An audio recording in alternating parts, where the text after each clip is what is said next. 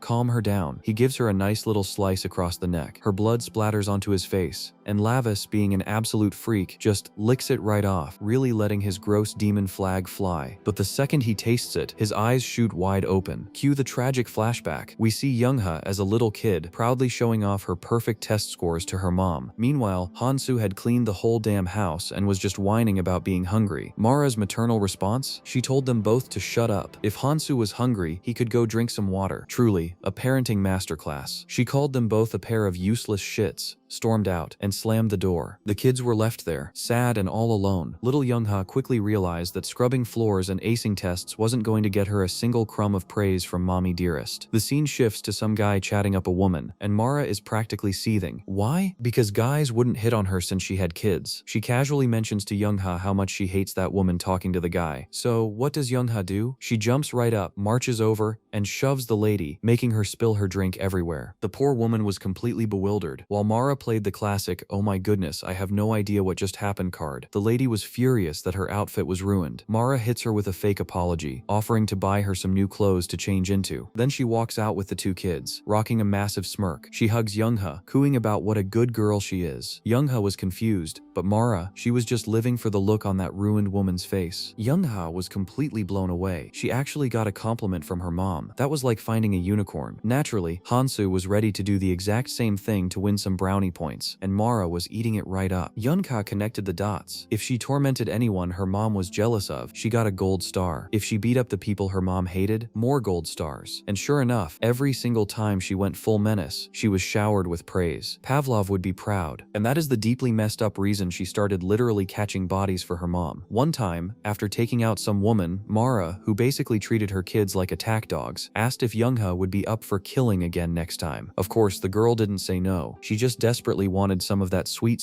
maternal love and praise, so she felt great about it. Snapping back to reality, the scene shifts to Lavis casually declaring that Mara raised those kids beautifully. Youngha, who had just taken a hit, was beyond furious and charged straight at him, ready to end his whole career. Hansu started bickering with his sister again because, no, he wanted the kill. Meanwhile, Mara was shrieking from the sidelines, ordering them to execute the prince of the demonic realm immediately. She just wanted him gone. Lavis, with this absolute ice-cold demeanor, prepped himself to take both of them on, observing just how utterly despicable the true nature of demons really is. And he actually manages to land a hit on Hansu, even with both of them coming at him at the exact same time. Blood goes flying everywhere. Ultimately, he acknowledges that since they're both demons, they've officially earned the right to die by his hands. Mara quickly noticed that Lavis's eyes had shifted. He was looking exactly like the beast of the battlefield, Barca. Lavis's next move was just brutal. He basically performed unconsented surgery, cleanly removing Hansu's arm. So there's Hansu, looking like an absolute scrub on the floor, agonizing over his missing limb, while Youngha just gets annoyed at him for not being more careful. Sisterly love, am I right? Lavis immediately sees right through it, realizing she was actually worried about Hansu because he's her brother. Their blades clash violently. Right on cue, Hansu starts blaming his sister, calling her trash and claiming she didn't do her job right. That obviously pissed her off to no end. Hansu literally threatens to kill her if she doesn't finish off Lavis. She couldn't even stomach his words anymore. And right then, watching these two tear each other apart, Lavis just stood there hoping the two idiots would keep fighting each other to the death. Then, completely out of left field, Youngha grabs Hansu and literally uses him as a meat shield. Classic sibling bonding. Hansu gets absolutely wrecked, taking the full brunt of Lavis's attack. He's bleeding heavily from his shoulder, in agonizing pain, and starts crying for his mommy like a literal toddler. Mara looks at him, realizes her son is as useless at the end of his life as he was during it, and tells Youngha to just let him rot and come to her side, treating Hansu like he's completely disposable. Sure, there was a brief moment of pity where Hansu kept begging his mom not to abandon him. A truly tragic scene, really. Meanwhile, Mara is charging toward the prince of the demonic realm, demanding he stop resisting. Lavis had dealt with one problem, but he noticed Mara's body transfer procedure was basically hitting 99%. No more time to mess around. Menya needed to return to her body, and he had zero clue how much longer Menyo's mortal meat suit was going to hold up. But he decides to go for it. He casually grabs Youngha's blade, his hand immediately starting to bleed, yanks her right in front of him, and bites her neck like a straight-up vampire. Mara's eyes go wide, trying to process what the hell is even happening. Youngha drops to the floor, and Lavis focuses on absorbing as much blood as that vessel could physically handle. Getting all that power in one shot, he preps himself like he's about to run a marathon and bolts straight for Mara. At this point, she definitely doesn't want him anywhere near her personal space. She tries her best to fend him off, but the devil is ridiculously fast, slicing through all her tentacles in a single clean sweep, which naturally makes her furious. Lavis Vindica was proving he wasn't exactly a minor league boss. The big issue though, he could feel his body practically tearing itself apart. This vessel was definitely not going to survive this flex. He was experiencing the horrific sensation of being ripped apart to death, but he kept pushing through. Honestly, he kind of missed the feeling. Mara was completely terrified. His movement was so absurdly fast that he finally managed to sever the umbilical cord connecting the two bodies. Mara couldn't believe he actually ruined her grand plan right at the finish line. He tackles her to the ground, grabbing her by the throat. While she's demanding he let her go, Lavis very calmly makes it crystal clear. It's game over. Her wretched little life is officially cancelled. She's writhing in deep agony. Turns out, she really doesn't want to die, especially at the hands of the son of the person she hates most. But Lavis drops a final ultimatum. If she abandons Minya's body willingly right now, he'll spare her life. Mara is completely caught off guard. Lavis Vindica was actually swearing on his father's honor. Mara's villain brain immediately clicks. He must be terrified that she'll hit the self-destruct button if she isn't coaxed out. Cue the Machiavellian smile. It was a massive bummer to lose that premium vessel, but surviving to hijack another one was way more important. Plus, she knows the Demon King's bloodline wouldn't dare lie when swearing on their family's honor. So, she tells him to lower his sword. Do that and she'll play nice. Recognizing he has no other choice, Lavis quickly dispels his blade. He orders Mara to get the hell out of Minya's body. The second she starts crawling out of Minya's mouth, probably thinking Lavis is the biggest sucker alive, Lavis just smiles and grabs her with everything he's got. He totally saw that coming. His hand looked incredibly messed up, definitely not human anymore. Lavis found it utterly hilarious that one of the 12 Black Thrones fell for such a cheap, basic bluff. He casually admits he had absolutely no idea how to forcefully extract her from Minya's body. Mara is completely dumbfounded. She couldn't believe everything he said was a lie, especially since he swore on his family and his father's honor. But Lavis, he only cares about keeping his own honor. her, violently yanking her out. Mara starts begging him to leave her alone, desperately trying to cling to Minya's body. It was a pitiful sight, but Levis was having the time of his life. Suddenly, Minya collapses to the ground. Mara is begging him to wait a second as she literally starts melting. She's swearing up and down. She'll do whatever he commands. She just wants to be saved. Meanwhile, Youngha is trembling behind him, blade in hand, while her mom silently prays the girl can somehow assassinate Lavis. Youngha gears up to attack, and unfortunately for her, Lavis notices, but then, plot twist. Youngha had screwed over her brother, and Hansu took that personally. He casually runs his blade right through her from behind. He wasn't about to let her steal all the kill credit. He just couldn't help himself, really showcasing the absolute psychopath-level genetics running in that family. Truly diabolical stuff. Youngha starts coughing up copious amounts of blood, and the two siblings quickly hit the floor. Mara is beyond outraged, not because her kids are dying, obviously, but because her idiot son wasted their final opening on petty revenge. Levis is just standing there, utterly baffled that Hanso spent his last moments crying for his mommy, only to die in the most pathetic way imaginable. Through all of this, Mara, who is still firmly in Lavis's grip, is begging him to let her go. She's making all sorts of wild promises, swearing she won't touch Minya or hijack another body. She even starts claiming that she and his mom were practically sisters back in the day, telling him to go ask Aeneas, since Aeneas always called her big sister and treated her well. Rua is just standing there, absolutely appalled. Mara's kids just died right in front of her, and she's still only trying to save her own skin. Honestly, you really have to wonder if Mara ever had a single maternal instinct in her life. And Mara? Oh, she was practically begging for Levis to spare her, talking a mile a minute. Naturally, she ended up getting sliced into ribbons, blood flying everywhere.